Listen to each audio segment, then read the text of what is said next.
Now, when Joshua was near Jericho, he looked up and saw a man standing in front of him with a drawn sword in his hand. Joshua went up to him and asked, "Are you for us or for our enemies?" Neither, he replied, "but as a commander of the army of the Lord, I have come." Then Joshua fell face down to the ground in reverence and asked him, "What message does my Lord have for his servant?" The commander of the Lord's army replied, "Take off your sandals, for the place where you are standing is holy." And Joshua did so. Joshua 5 and verse 13, activating the guardian angel. Praise Jesus Christ. We are going to put a comma about angelic ministry activation with this commander of the Lord. Because tomorrow we are starting something new, very epic, demystifying the Holy Spirit. We want us to know who the Holy Spirit is, his functions, his power, how we can acquire the Holy Spirit, and all that. So much we shall discuss. But I'm more interested in this angel or this man who is here being referred to as the commander of the army of the Lord. Many people, they are in an economic battle. Many people, they are fighting the stronghold of Jericho. And I told you, Jericho is a stronghold that holds into captivity silver, gold, bronze, and iron, which are supposed to be in the treasury of the Lord's house, and your body is the house of the Lord, in Joshua 6 and verse 24. And Jericho, of course, is a stronghold because it's surrounded by walls that are impenetrable, and is rocked by gates that are tightly shut up, such that no one can come in or go out. That even if you use a human intelligence through spies and all that, you cannot access Jericho. So meaning, the stronghold of Jericho is a stronghold that can make a person to be in the state of poverty while in the atmosphere of life reality. Because here they have already crossed Jordan, so they are already in the land of Canaan. But inside the Canaan, where there is milk and honey, there is a stronghold holding for them gold, silver, iron, and bronze. And unless they bring down this stronghold, they cannot access those 4 dimensions of money: gold, silver, iron, and bronze. 4 dimensions of money. So now, this stronghold is not as easy as many of us literally think, because this is not a stronghold you bring down with prayer and fasting. This is a stubborn stronghold. The walls are ancient, and the walls are protected by a demonic system. You get that? So they are firm, they are strong. These are walls, when you try to touch them, they can hit you, they can electrocute you with a demonic electric current. So, the need for the commander of the Lord's army. This commander is telling Joshua, "For this reason I have come." Not that. But this commander of the Lord's army would not have found any other reason to come. But he's telling Joshua, for this reason.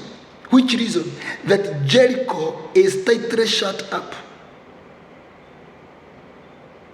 There are battles. Because Joshua was near Jericho. And the angel is telling him, for this reason I have come. Which reason? Jericho. And many people, they are already in the battle of Jericho without the commander of the army of the Lord. So therefore, you do not know the strategy you are going to use to subdue Jericho under your feet. Joshua had already sent 2 spies in the house of Rahab the prostitute. And many people were that way. We keep on sending prayer and fasting. 2 spies, prayer and fasting inside Jericho. But the spies, prayer and fasting can do nothing in subduing Jericho. Jericho, you use something that is outside the 2 spies. And the 2 spies, we know, the 2 spies of the supernatural, of the spiritualism is prayer and fasting. You get that? So, Jericho is a stronghold that requires techniques that are outside what is familiar. Because if you look at this is a technique that is outside the biblical principles. Because the commander of the Lord's army came to tell Joshua what to do with Jericho. And he told Joshua, just command a certain number of priests to take the trumpet of the lamb horns or something like that, and make them go ahead of the Ark of the Covenant, will be being carried by priests, rotate once each day for 7 days, but on the 7th day, rotate around the wall of Jericho for 7 times.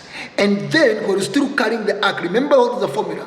The formula is the trumpet blast, the blowing of the trumpet, speaking in tongues, and the carrying of the Ark of the Covenant. That is declaration of the active presence of God, which refers to the Ark of the Covenant, which refers to the finished work of the Calvary, the Ark, the cross, and the covenant inside the Ark, that is the body of Jesus Christ. When you do that, in terms of going around, he speaks of persistence and consistency. Using the light personality, priests, in terms of character stability and all that, then shout, raise a war cry without using any combatant formula, without using any military technique. Raise a war cry. The war itself will come down by itself. And each of you shall go up straight in. You shall go up straight in. You shall go up straight in, because the war will have come down. So why do you need these army of the commander of the Lord's army, this kind of the angel? Is because he teaches you techniques that are outside the king of Jericho, Satan, that are outside the military of Jericho, demonic system or demonic forces, and that are outside the walls of Jericho. These are what orators, strongholds, curses, sorotais, covenant, whatever you understand with the war system.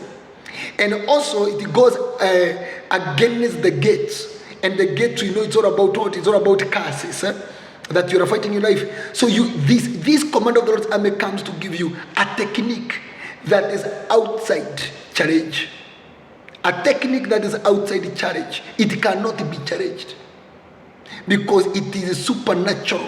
And this kind of technique, the Lord knows no satanic system can scan it and try to intercept or interfere with it.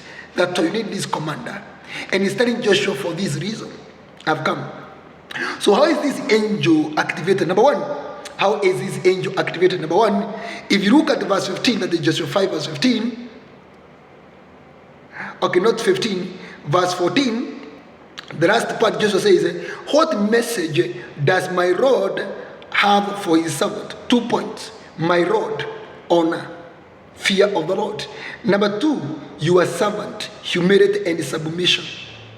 Actually, it is submission, humility. If you look at the other part, he says, if you look at it, something else you need to notice that Joshua used was removing of the sandals. Removing of the sandals. This is what we call circumcising your heart. Removing of the sandals, which is a symbol of removing the foreskin. That means that is like discarding the sinful nature.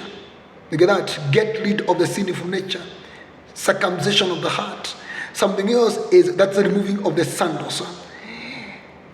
And then Joshua did so. This angel comes to a person who have the heart of obedience.